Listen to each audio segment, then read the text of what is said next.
Hello friends, welcome to our channel. Hello teacher, today we learn in this video class 10th में पढ़ने वाले हैं irrational number. और इससे रिलेटेड वीडियो में इसके जितने भी कॉन्सेप्ट और फॉर्मूले थे पिछली वीडियो में बता चुकी हूँ। अब इस वीडियो में हम आज इससे रिलेटेड कुछ क्वेश्चंस को डिस्कस करने वाले हैं जो एग्ज़ाम के पर्पज़ से इम्पोर्टेंट हैं और एग्ज़ाम्स में इसी पैटर्न पर पूछे भी जाते हैं। तो आइए शुरू करते हैं हम अपना video. Irrational number, class 10th irrational number, ये बहुत ही इम्पोर्टेंट टॉपिक है। इससे रिलेटेड क्वेश्चन एक या दो बोर्ड एग्जाम्स में ज़रूर ही पूछे जाते हैं। तो सबसे पहले हम इसमें क्वेश्चन लेते हैं। क्वेश्चन नंबर 1 है हमारा, show that 5 + 2√7 is an irrational number. Question number 1 है हमारा, so that 5 + 2√7 is an irrational number. इसमें हमें प्रूफ करना है जो हमें ये 5 + 2√7 दिया गया है ये क्या है, एक इरेशनल नंबर है। तो चलिए शुरू करते हैं हम इसमें सॉल्यूशन। इसका सॉल्यूशन क्या होगा इसमें, सबसे पहले तो हम जो ये हमें नंबर दिए गए हैं इसको हमें प्रूफ करना है इरेशनल। तो इसको प्रूफ करने के लिए सबसे पहले हम इसको एज्यूम कर लेते हैं ये एक क्या है, रैशनल नंबर है। तो हम यहाँ पे लिखेंगे let assume that 5 + 2√7 is rational number. इसको हमने क्या मान लिया, ये एक रैशनल नंबर है। अगर ये हमारा रैशनल नंबर है तो हम इसको इस तरीके से लिख सकते हैं, 5 + 2√7 = a/b। क्योंकि रैशनल नंबर को हम फ्रैक्शन में लिख सकते हैं तो हम यहाँ पे लिखेंगे a और b हमारा क्या है, where a and b are co prime number.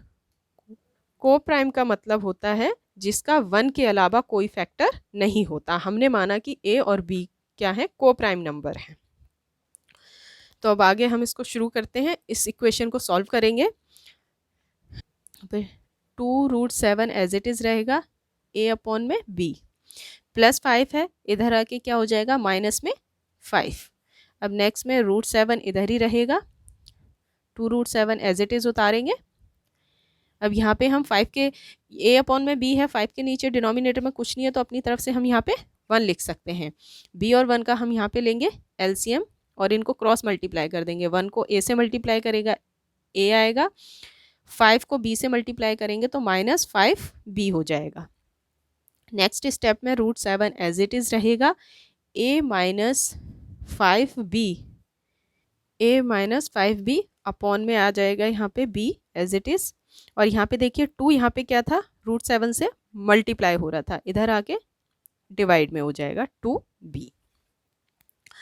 अब यहाँ पे देखिए √7 = क्या आ गया हमारा, a-5b अपॉन में 2b। अब हम यहाँ पे क्या हमें निकल के आ रहा है, a and b are integers. a और b हमारे क्या हो गए अब यहाँ पे, इंटीजर। तो हम यहाँ पे लिख सकते हैं a and b are integers. क्यों, बिकॉज a-5b अपॉन में 2b इज रैशनल। ये यहाँ पे क्या प्रूफ होगा, ये क्या है हमारे rational. But we know that, मगर हम जानते हैं, हमें क्या पता है, √7 हमारा क्या है, √7 is rational number, irrational number. √7 क्या है हमारा, एक इरेशनल नंबर है। तो कभी भी इरेशनल और रैशनल नंबर इक्वल नहीं हो सकते। इरेशनल नंबर और रैशनल नंबर कभी भी इक्वल नहीं हो सकते। तो इसका मतलब जो ये हमने अजम्पशन किया था वो हमारा क्या है, रॉन्ग है। तो इस वजह से हम यहाँ पे लिख सकते हैं, hence our assumption is wrong. हमारा assumption क्या था, रॉन्ग था, कि हमने इसको रैशनल नंबर माना था। तो हम यहाँ पे लिख सकते हैं 5 + 2√7 हमारा क्या हो जाएगा, एक इज एन इरेशनल नंबर। फिर ये क्या होगा, एक इरेशनल नंबर ही होगा। इस तरीके से हम इसको प्रूफ कर सकते हैं। तो ये था हमारा फर्स्ट क्वेश्चन इरेशनल नंबर से। अब बढ़ते हैं हम नेक्स्ट क्वेश्चन की तरफ। इसमें बहुत ही इंपॉर्टेंट पॉइंट ये है कि कभी भी इरेशनल जो नंबर होगा वो रैशनल नंबर के इक्वल नहीं हो सकता, लेकिन इसमें हमारा रैशनल और इरेशनल दोनों क्या हो गए, इक्वल हो गए। तो हमारे हिसाब से ये हमारा कॉन्ट्राडिक्शन जो था क्या हो गया, रॉन्ग हो गया। इस वजह से हम इसमें लिख सकते हैं 5 + 2√7 इज एन इरेशनल नंबर।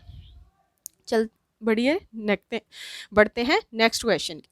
लिखते हैं हम इसमें सबसे पहले क्वेश्चन नंबर 2 क्या है हमारा, prove that √3 is an irrational number. इसमें हमें प्रूफ करना है कि √3 क्या है, एक इरेशनल नंबर है। पैटर्न अभी जो हमने प्रूफ किया पैटर्न हमारा वही रहेगा। तो चलिए इसका शुरू करते हैं हम सॉल्यूशन। सबसे पहले हम अज्यूम कर लेंगे √3 क्या है, एक हमारा रैशनल नंबर है।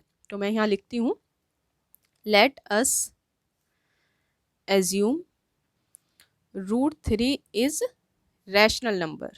√3 को हमने क्या मान लिया, ये एक रैशनल नंबर है। अगर ये रैशनल नंबर है तो इसको हम p/q की फॉर्म में लिख सकते हैं या a/b की फॉर्म में। तो √3 = मैं लिख देती हूँ a/b। तो a और b हमारे क्या हो जाएंगे, इंटीजर्स हैं, where a and b are co prime number. Co prime number वो होते हैं जिसका 1 के अलावा कोई फैक्टर नहीं होता। तो हमने a और b को इंटीजर माना है। तो अब इस इक्वेशन को सॉल्व करते हैं हम। यहाँ पे देखिए b इससे डिवाइड हो रहा है, यहाँ पे आके क्रॉस मल्टीप्लाई करेंगे इस तरीके से, यहाँ पे 1 ले लेते हैं, इसको क्रॉस मल्टीप्लाई करेंगे तो ये हो जाएगा √3b = a। अब ये हमारे पास इक्वेशन आ गई। अब इस इक्वेशन को हम क्या करना है, बोथ साइड में स्क्वायरिंग करेंगे। हम यहाँ पे लिखेंगे स्क्वायरिंग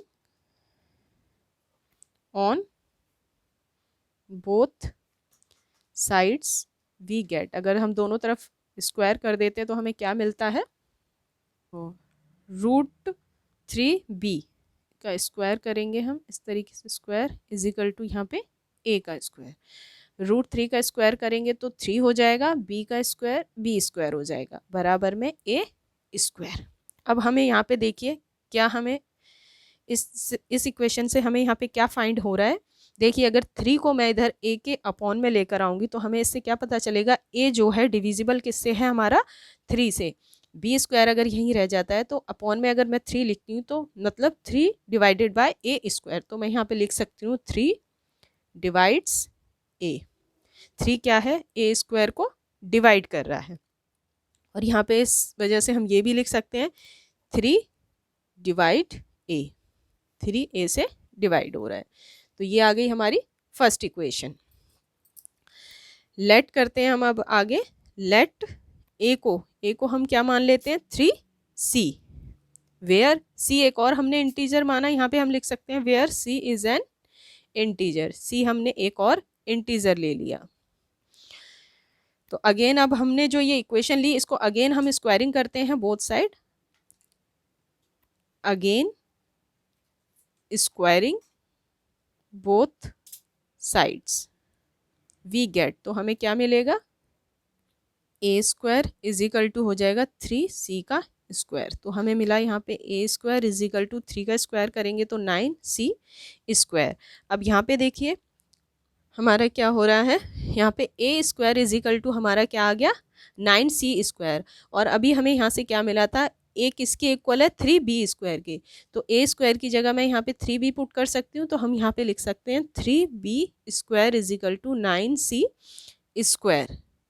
3 × 1 = 3, 3 × 3 = 9। तो हमारा यहाँ पे क्या आया, b² = 3c²। अब अगर मैं c² की वैल्यू निकालूं तो यहाँ पे क्या हो जाएगा, b² / 3। तो हमें यहाँ से फिर क्या मिला, 3 डिवाइड्स b²। 3 भी यहाँ पे फिर से क्या कर रहा है, b² को डिवाइड कर रहा है।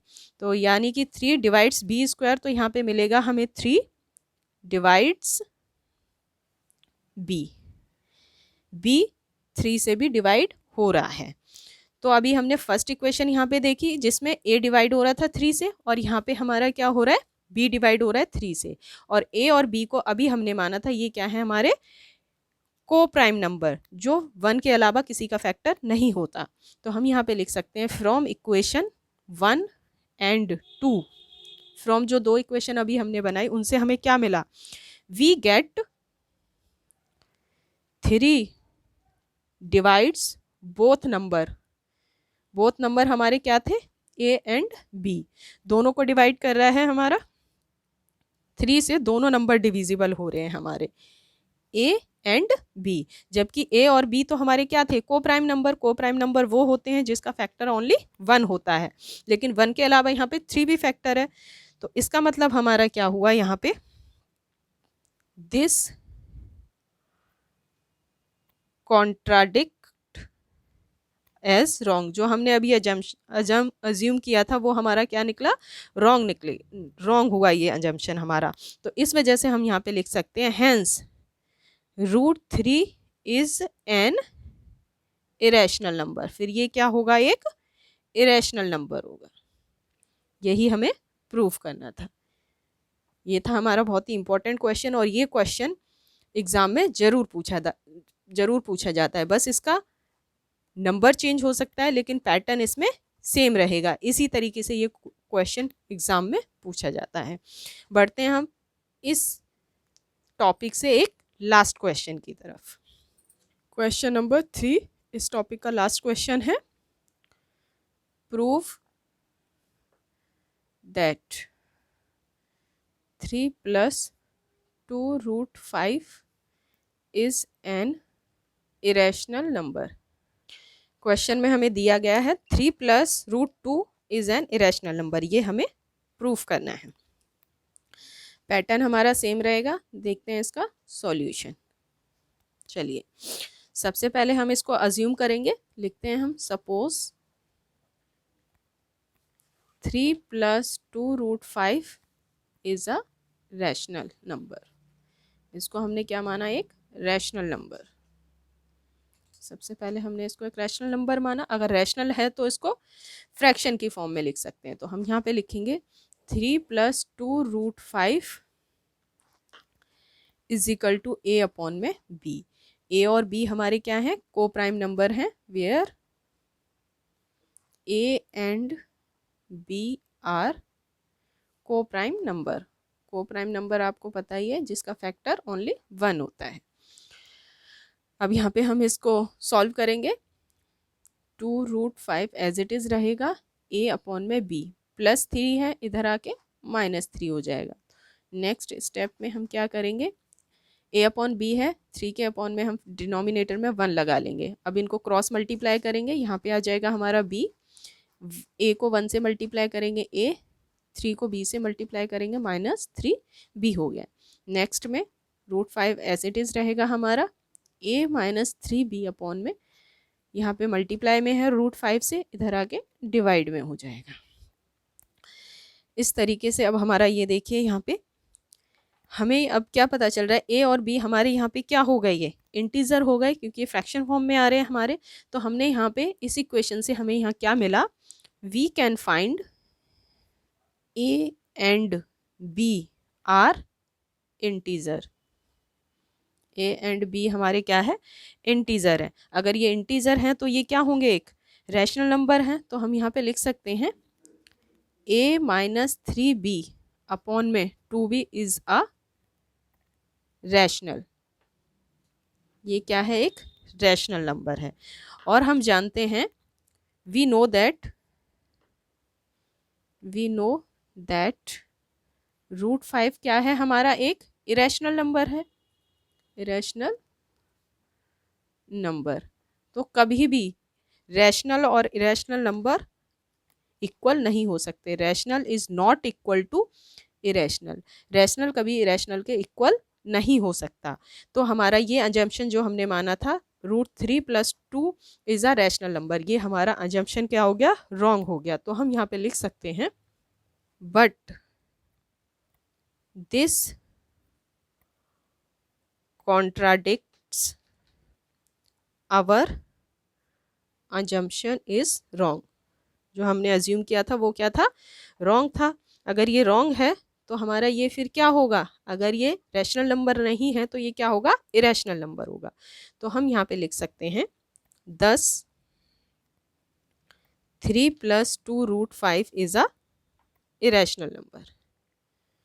फिर ये क्या प्रूफ हो गया, ये एक इरेशनल नंबर है। इसी क्वेश्चन के साथ ये टॉपिक होता है हमारा कंप्लीट।